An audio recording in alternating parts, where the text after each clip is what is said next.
Well, more details at 6. We're checking in with a berry farm in Gladstone to see how they're looking for the season. That story and more coming up tonight at 11:10 Central. The Upper Peninsula's new CBS station, WZMQ 19. Good evening, everyone. I'm Kevin Hodge. Tonight on your WZMQ 19 News, we'll break down how much the presidential candidates have been able to raise for their campaign so far and how it compares to previous elections. Plus, in a significant move, the United States is sending defense equipment along with U.S. troops to aid Israel. We'll have the latest. And the Teal Pumpkin Project is teaming up with the Chamber of Commerce in Escanaba to improve the trick-or-treating experience for kids in the area. Your night. Live from the UP, this is WZMQ 19 News at 6.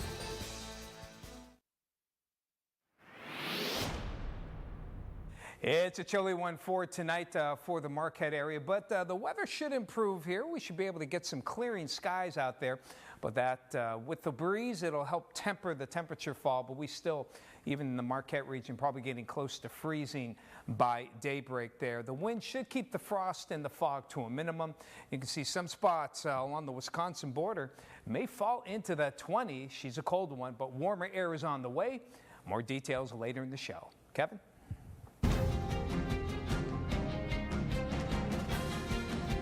Tom, thank you. The Harris-Walz campaign hit a benchmark $1 billion raised since the campaign launched in late July. While the 2020 Biden campaign raised a similar amount, it was over a much longer period. Our Michigan Capitol correspondent Sophia Murphy spoke with the director of the MSU Institute for Public Policy to learn more about how this year's race compares financially to past elections. The Harris campaign is on track to break records when it comes to fundraising this election cycle. With presidential campaigns only getting more and more expensive to run, the Harris-Walz campaign has managed to raise $1 billion in 3 months. But she inherited the infrastructure that Biden had developed, so that included lists of people to go back to. The Biden campaign also reached the $1 billion mark in 2020, with Trump at just about $800 million. But the higher number doesn't always make for a winning candidate. In 2016, Hillary Clinton spent over $550 million to Trump's $300 million. There is evidence that advertising does actually lead people to be more likely to vote with a candidate who agrees with them on more issues. A majority of that is spent on advertising, though previously Republicans have spent more on fundraising efforts online. This year, both parties have fully shifted to spending the most money online for digital ads on streaming services and apps. The issues that candidates campaign on are actually predictive of the issues that they spend their time governing on. So that's another reason that we look to this advertising not just as kind of wasted money, but as a signal to all of us of what the candidates are going to focus on if they get elected. The campaigns are both expected to cross the $1 billion mark when it comes to spending this year. And with the most expensive weeks of the campaign still to come, both sides are ramping up advertising efforts to reach as many voters as possible in the last 20 days of the election. From Michigan's capital, Sophia Murphy, WZMQ 19 News. At the request of President Joe Biden, the Pentagon authorized the deployment of an advanced air defense system for Israel and U.S. troops to operate it. According to the Pentagon, some components of the system and some U.S. troops have already arrived in Israel. WZMQ 19 News Washington, D.C. correspondent Brendan Scanlon takes a closer look at how the U.S. is stepping up to help bolster Israel's air defenses following recent attacks by Iran and its proxies. In the wake of recent air attacks by Iran and Hezbollah, the U.S. is deploying the Terminal High Altitude Area Defense System known as THAAD to the Middle East.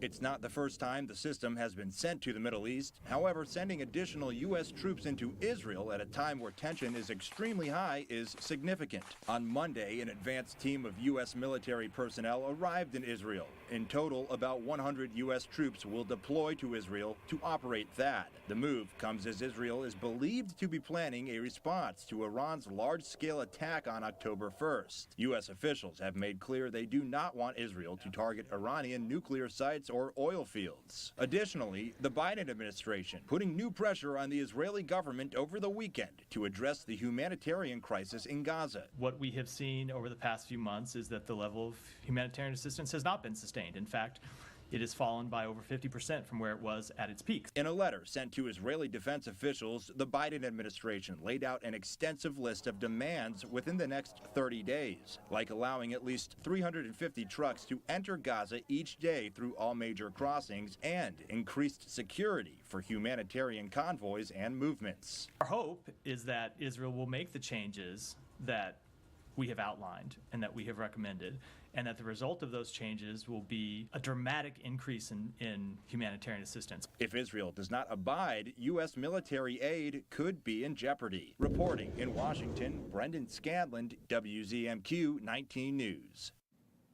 Moving on to some softer news now. This Sunday, Delta County is coming together to provide some Halloween fun for all kids. The Escanaba DDA is partnering with the local Teal Pumpkin Project for the second annual Spooktacular Trunk or Treat at the Center Court from 4 to 6. In addition to candy, trunks will have non-food items for kids with food restrictions, allergies, or other conditions that often make trick-or-treating a challenge. The event will also feature games, photo opportunities, music, and a pumpkin decorating contest.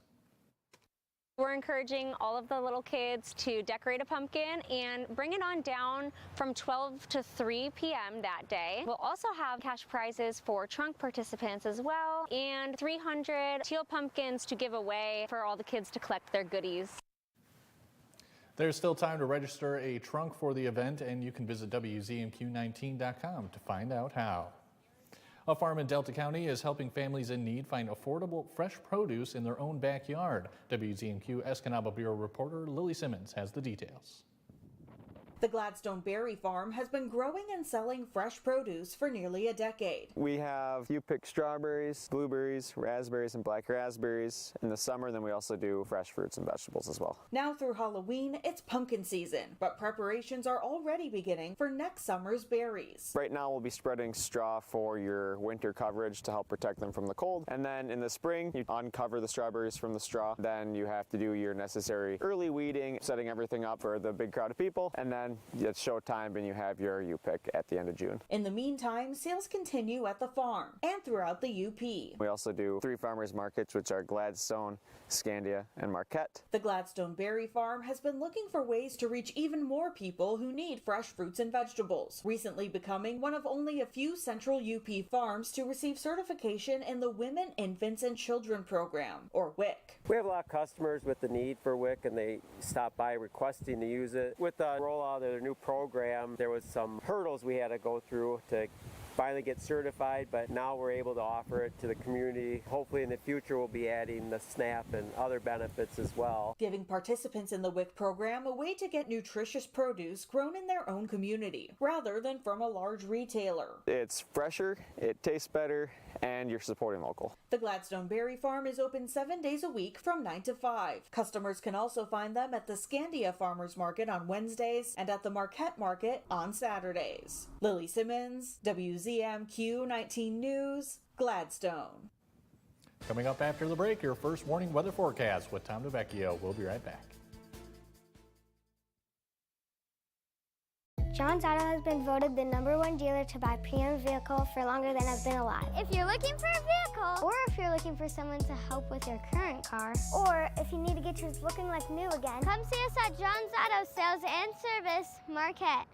Be prepared. The most amazing new season of Ghosts is almost here. This is the most amazing sight I've never seen. Right on. Isaac was kidnapped by a Puritan ghost. We shall spend eternity here. Who wouldn't enjoy staring at that gorgeous porcelain skin? Tis from the bloodletting that killed me. Just like that, we're back. Ghosts is all new. CBS Thursday, 8:30, 7:30 Central, and streaming on Paramount+. Without this procedure, you could die. Question is, can we get permission? Let's check in with Carl Bonak's panel of radical politicians. Carl Bonak is endorsed by a radical group that would criminalize nearly all abortions, putting politicians in charge of our health decisions. Their plan outlaws abortions even after rape or incest. Wait a minute, don't I have a say in this? I'm sorry, not with Carl Bonak and Lansing. Is your parents' car sounding funny? Do you hear any clunks, rattles, squeaks, or leaks? Tell them to call John's Auto Service Department for fast, friendly, and affordable service. Come see us at John's Auto Sales and Service, Marquette. Tonight's weather is brought to you by Shunk Furniture. Recliners, recliners, recliners. Nobody gives you more choices than Shunk Furniture Marquette. There's a tremendous selection of high-leg recliners in stock or custom order. We have the largest selection of Lazy Boy rocker recliners, hundreds of styles, sizes, and colors to choose from. And a great selection of leather and leather power recliners, all here for you to try. We have big chairs like the Beast and small chairs that will fit just about anywhere. They're all 25 to 35% off. Shop Shunks at Marquette today. Now, WZMQ TV19 First Warning Weather with meteorologist Tom DeVecchio. Our headlines for tonight, this evening, chilly night, no doubt about it here. The good news, though, is that drier air is coming in, so less chances of any precipitation. In fact, we should be able to get some clearing in here, and that's going to lead to a steady improvement in that weather over the next several days. More sun for Wednesday, and it will be milder. We should at least be able to break into the 50s, and temperatures will continue to warm as we head on toward the end of the week, Thursday into Friday. So we got through today. Things steadily improve. So here comes the clearing skies for tonight on our futurecast. By tomorrow morning, just some patchy clouds around the area. Still a bit of a chilly breeze, and we're still going to have a relatively northerly flow. But the sun itself and the cold core of that air moving out in and of itself should help warm up our temperatures here. And you can see Thursday night or Wednesday night looking good. Into Thursday, we're looking at some pretty decent weather. Here's a nice picture of the northern lights from the Hiawatha Forest area. This was several nights ago. Real pretty. We've had a lot of geometric storms here. Basically, the ejection of all that magnetic material coming from the sun and just illuminating and getting the ions in the atmosphere going to give us that great color.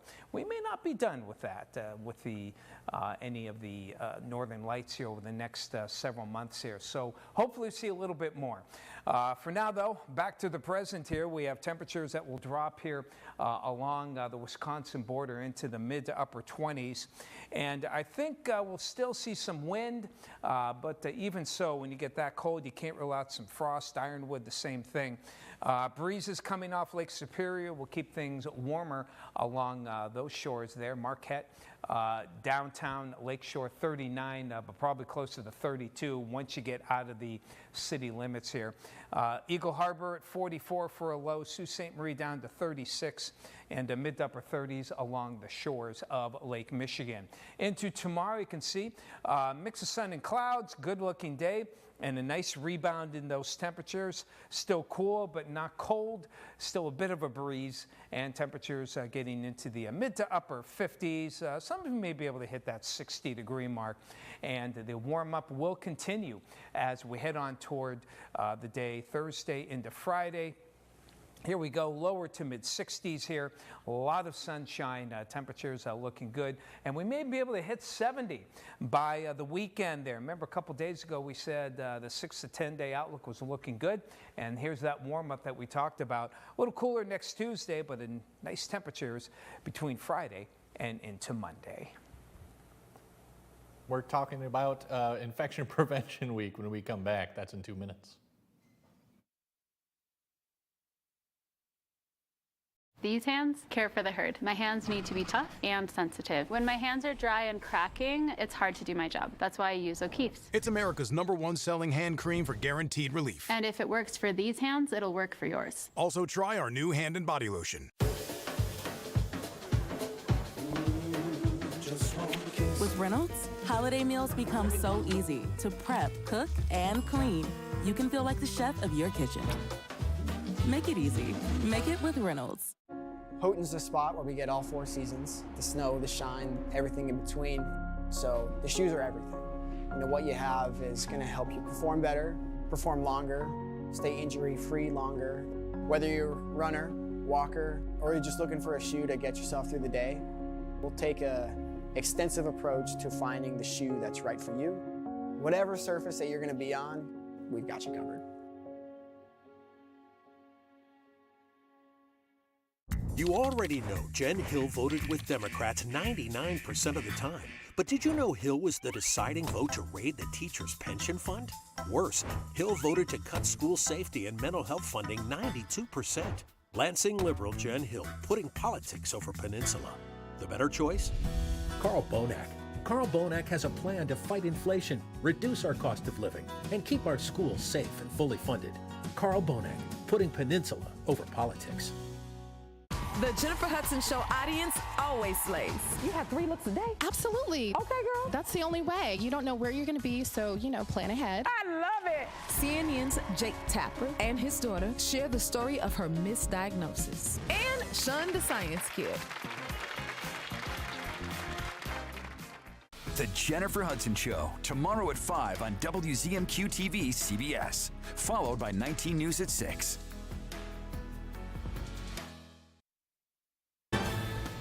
You're watching WZMQ 19 News, live and local, with Kevin Hodge.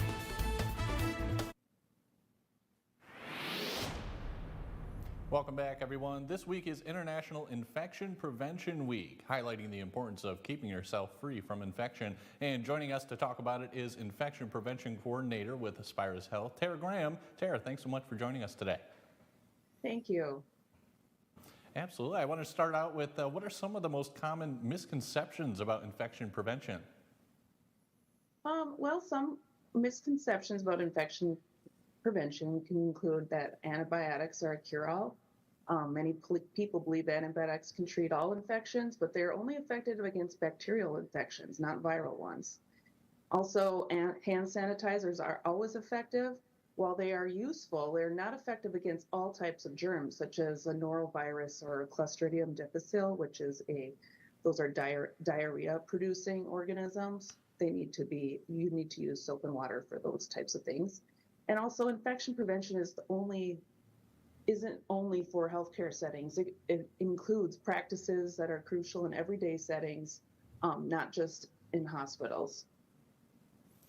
Sure, and when it comes to infections, they can get pretty nasty. So why is it important for the general public to be aware of prevention practices and not just healthcare professionals? Well, awareness among the general public is vital because infections can spread in a community setting, not just healthcare facilities. By understanding and practicing infection prevention, individuals can protect themselves and others, reduce the burden on the healthcare systems, and prevent outbreaks of infectious diseases. Sure. Can you tell us some of the most effective practices someone can take to maybe reduce the transmission of infections? Yes, certainly. Number one is good hand hygiene. Regularly washing hands with soap and water or alcohol-based hand sanitizer. Vaccinations, staying up to date with the recommended vaccines, especially with respiratory illnesses that we're getting into that season. So updating your flu and COVID shots and RSV if you're in the high-risk group. Respiratory hygiene, covering your mouth and nose with a tissue or elbow when coughing or sneezing. Cleaning and disinfecting surfaces, regularly cleaning frequently touched surfaces, and staying home when you're sick. Avoid contact with others when you are unwell. Yeah, and the first thing you mentioned was washing your hands, and I know everyone had that blasted at them during COVID. I mean, washing your hands seems like such a small thing, but it can really make a big difference, would you say? Absolutely, and October 15th, we celebrate Global Hand Washing Day. It's crucial because it raises awareness about the importance of hand hygiene. Proper hand washing with soap can prevent and spread many infectious diseases, including respiratory infections, diarrheal diseases, which are a major cause of illness and death worldwide. Mm-hmm. And as we said, this is Infection Prevention Week. So is there any sort of message that you would want to, tell people in the public, regarding their role in infection prevention? Yes, absolutely. It's everybody's role to protect our community. So, for example, families can maintain a healthy environment by regularly cleaning and disinfecting, focusing on your high-touch surfaces like your doorknobs, light switches, and countertops. Of course, the hand hygiene, encourage regular hand washing for all family members. Avoid sharing personal items like towels, toothbrushes, utensils, straws. Maintaining good respiratory hygiene, covering your cough and sneezes, and disposing of tissues properly, and of course hand washing after that. And proper ventilation. Keep windows open when possible to improve air circulation, or have an air purifier even. All right, Tara, I think that's all the time we have today. Again, thank you so much for coming on and educating us a little bit on infection prevention. Thank you.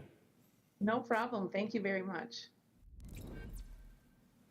Mike has your look at sports after the break. He tells us which college hockey players are getting recognition following week 1 of the regular season.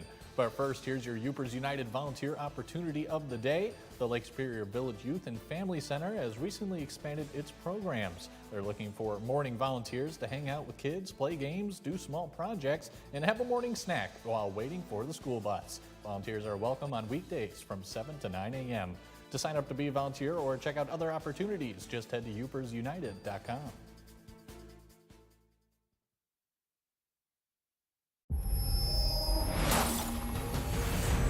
We can stop this together. My team is on their way. Let's get to work.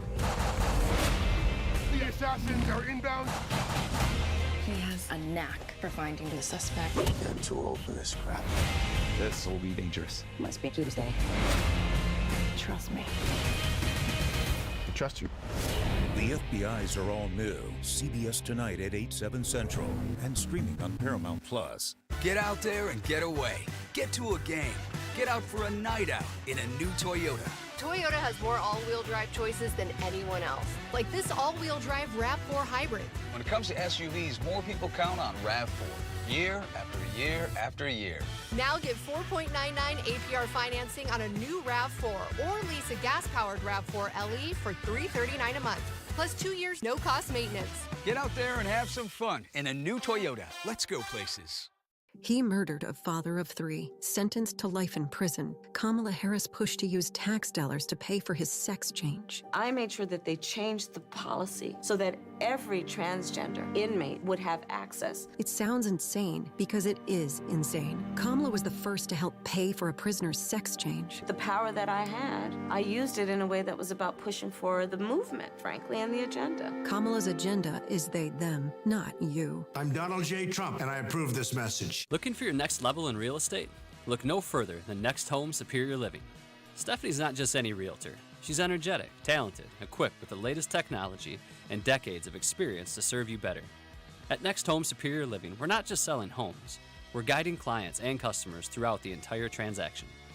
That's Stephanie Jones of Next Home. Visit stephaniesells.com and let her work with you for your next home. Don't settle for ordinary. Choose Next Home Superior Living for your extraordinary real estate journey. Good evening, everyone. The Superior Dome Showdown exhibition basketball game between Tom Izzo's Michigan State Spartans and Northern Michigan University clearly can be called a success. Attendance was estimated at 11,500 at the Dome for this game. We'll pick it up in the first half. NMU graduate transfer Julian Smith hits a jumper.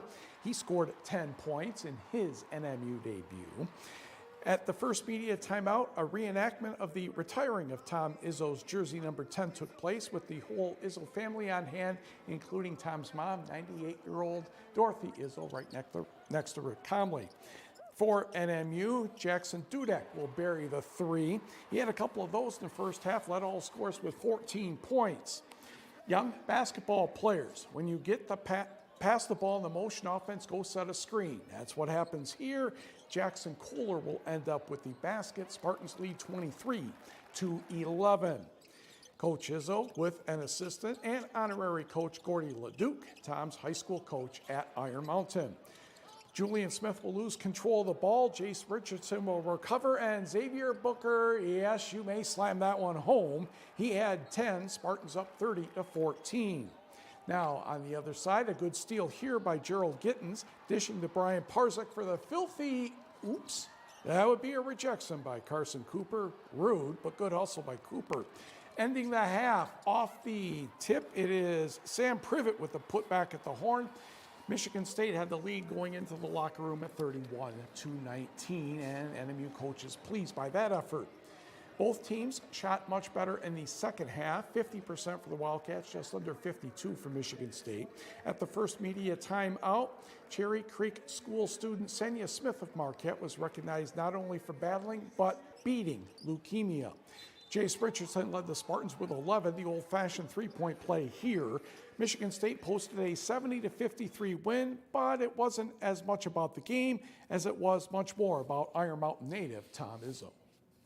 I wanted a homecoming about me. I wanted a homecoming for all the people that helped me get to where I got. And that means all the people, the great people in these communities, the former players, Mooch and Mike Garland. It was a special time for me. And so I can't be too critical of my team because I kind of took away from some of it. A Division II school hosting an event of this magnitude, I don't know how many could pull it off, and I think it's a testament to everybody here for all the work they put in, but also for Michigan State with helping us be able to pull this off at such a high level. 4 years ago, when me and Dylan started here, never would I have thought we'd had this opportunity.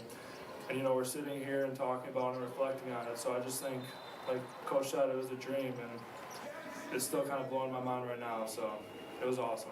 Kind of experiencing what Coach went through growing up and kind of going back to the school and seeing all the gyms and seeing all the restaurants that he used to go to and seeing places where he used to live. It's all been great, and just seeing Coach been smiling and stuff just kind of brings up that kid side of him. And Izzo certainly had plenty of photo opportunities after the game. Michigan Tech hockey players Max Veyranen and Elias Janssen have been named CCHA Players of the Week. Veyranen helped the Huskies sweep Alaska. He stopped 15 shots Friday in a 2-1 overtime win and made a career-high 29 saves in another 2-1 victory on Saturday. Freshman forward Elias Janssen is the Rookie of the Week. He scored the overtime game-winning goal in the victory Friday and had 6 shots on goal for the weekend, which was second most for the Huskies. For cross country, senior Sam Lang earned the GLIAC Runner of the Week for the second time this season. Lang placed 25th in a field of over 330 runners to lead the 23rd ranked Michigan Tech men's team to a 7th place finish at the Lewis Crossover in Illinois. And taking a look at this week's UP football polls in the 11-player poll, or Divisions 1 through 3, Menominee has the lead with all 5 first-place votes. The Maroons host number 2 Kingsford on Friday. Marquette is third, followed by Iron Mountain and Negaunee. Calumet also picking up a vote. In the 8-player poll, it is Pickford in second place, Forest Park in first, the North Central, Norway, and Ishpeming. Gogebic, Munising, and Rudyard each picked up a vote as well, and Pickford visits Norway on Friday. And Kevin will be right back. And there he is. All right. Thanks, Mike, and we'll have your final look at weather when we come back.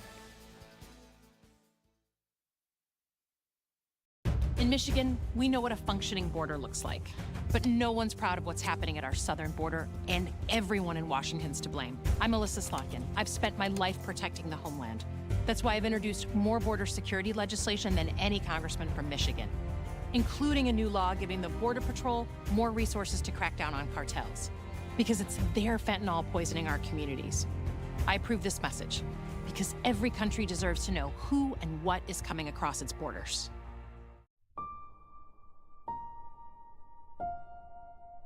Dearest Beacon House family, what a long and amazing journey it has been for Leslie, Nora, Des, and myself. I cannot describe the fear of the unknown we faced those first nights in the hospital. A preemie baby 1,000 miles from home and no road map or end in sight. But we were in luck because we found a second home and a second family here. More than food or shelter, you gave us care at the times we needed it most. We will never forget how every staff member showed us kindness in the form of conversations, gifts for Nora, flexibility, and above all, a message that we mattered, that we belonged. Thank you for all that you do. We can never appreciate you all enough. Sincerely, Nick, Nora, Leslie, and Desmond. This has been a public service message from WZMQ.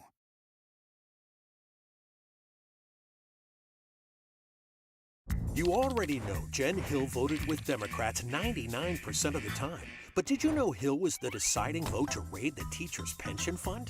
Worse, Hill voted to cut school safety and mental health funding 92%. Lansing liberal Jen Hill, putting politics over Peninsula. The better choice? Carl Bonak. Carl Bonak has a plan to fight inflation, reduce our cost of living, and keep our schools safe and fully funded. Carl Bonak, putting Peninsula over politics. Things are looking pretty decent in Marquette. Maybe a few drops or flakes here and there, but nothing big time here. Now temperatures 34, though closer toward the lake shore, will be milder, maybe close to 40 here. And just again, a small threat of maybe a little bit of those evening showers. Northwest winds still pretty brisk, but temperatures warm up nicely into the 50s on Wednesday, into the 60s Thursday and Friday with more sunshine. Kevin? Thanks, Tom, and we'll see you all later tonight.